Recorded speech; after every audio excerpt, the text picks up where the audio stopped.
Hello everybody, today we are going to take a look at how did Rome psychologically dominate its enemies and also its own people. Just a quick glance into the dark psychology behind Roman conquest, exploring the fear tactics, manipulation and brutal methods Rome used to cement its power across the ancient world. Rome's success was not built solely on brute force though. That certainly played a major role.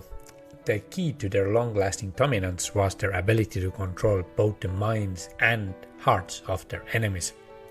From the moment a territory was targeted, the psychological games began. For Rome, it wasn't enough to defeat their opponents on the battlefield, they needed to break their spirit. One of the earliest strategies was the calculated use of fear. Roman generals were well aware that the reputation of an army could be just as powerful as its strength. The Romans ensured that their military campaigns were not only effective but also memorable.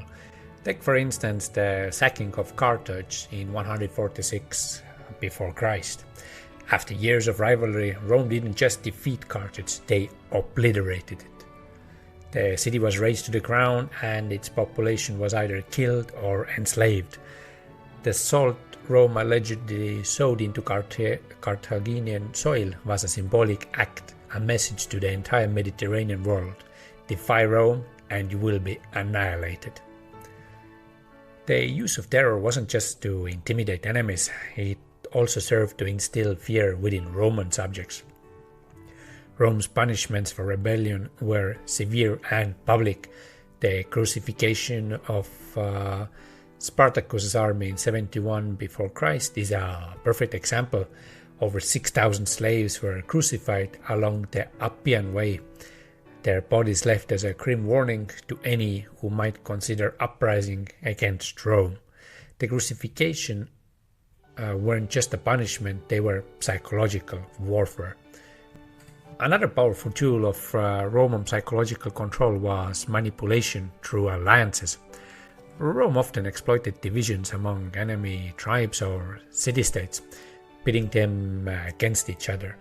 Rather than fight large unified enemies, Rome would first weaken them from within. One famous example is how Rome manipulated Greek city-states during Macedonian wars. Rome posed as liberator of the Greeks, offering protection against Macedonian control.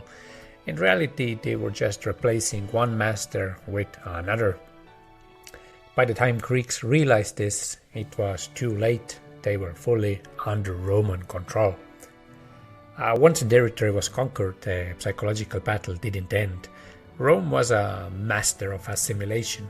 They allowed some degree of local autonomy, but Roman culture, language and laws were gradually imposed. They built grand structures like aqueducts and amphitheaters, not just for utility, but to remind the conquered of Rome's superiority and benevolence.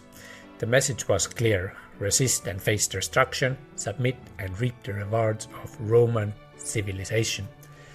But perhaps the darkest aspect of Roman psychological manipulation was how they framed war as necessity for peace. The Romans called it Pax Romana, or the Roman peace. They presented their conquests as bringing stability and order to the chaotic regions beyond their borders. Yet this peace came at a high cost: forced submission, heavy taxation, and the constant reminder that rebellion would be met with swift and brutal retaliation. The Roman method of conquest wasn't just about physical domination, it was about psychological submission. Rome understood that the ultimate control came not just from conquering cities, but from conquering minds.